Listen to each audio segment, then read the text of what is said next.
Bonjour tout le monde, William Clavé du Guide de l'Auto. Cette semaine, on est à Laval pour vous parler de calibration. Calibration de quoi? On parle de calibration de systèmes d'aide à la conduite. On sait que les voitures récentes sont munies de plusieurs technologies pour nous protéger sur la route, comme par exemple des alertes de changement de voie pour nous tenir en ligne sur l'autoroute. Mais qu'arrive-t-il quand ces systèmes-là font défaut? On est ici avec Sébastien, un spécialiste ici chez Vitro-Plus, pour nous parler justement de comment les recalibrer, comme par exemple quand notre pare-brise, il y a une fissure dans notre pare-brise. Ça va bien, Sébastien? Super bien. Bonjour, William. Merci d'être avec nous aujourd'hui. Merci.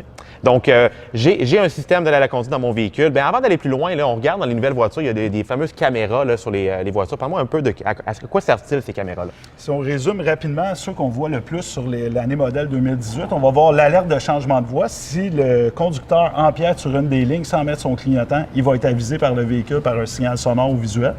Après ça, on va avoir l'alerte de collision. Pour avoir 5 étoiles de sécurité, cette option devient obligatoire maintenant depuis 2018. Donc, si on a un impact imminent, le véhicule va aussi nous avertir. Il freine automatiquement. Et il va pouvoir, même dans l'évolution de ce système-là, freiner automatiquement. D'accord. Donc, j'ai des systèmes comme ça, j'ai une craque dans mon pare-brise, j'ai besoin de le faire recalibrer. J'amène ça ici à votre atelier, ici chez Vitro-Plus. Comment procédez-vous? Comment ça fonctionne la calibration?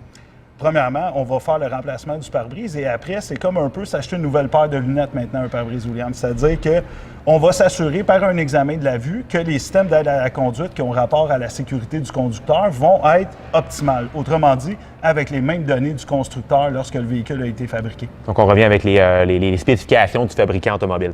Donc, j'imagine, c'est quoi votre procédure? Comment fonctionnez-vous? Vous avez, j'imagine, plusieurs étapes pour faire la calibration? On offre la calibration sur une multitude de véhicules. Donc, on va suivre les procédures d'origine de chaque fabricant.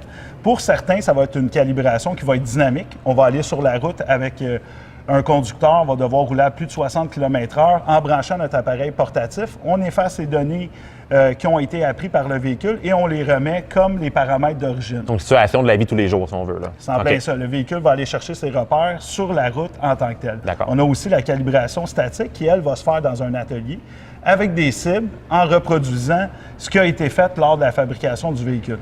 D'accord, merveilleux. Donc, finalement, petite question, la question qui tue, les consommateurs veulent savoir ça. Est-ce que ça a un impact sur la garantie du fabricant de faire affaire avec un spécialiste comme vous aussi?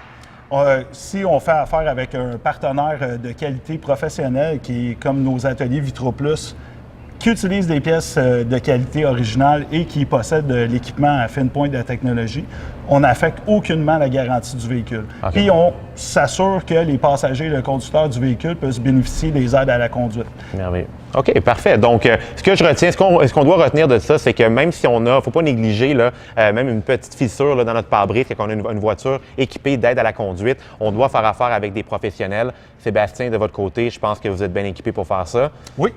Donc, merveilleux. Merci beaucoup pour cette présentation aujourd'hui. Merci beaucoup, William. Au revoir.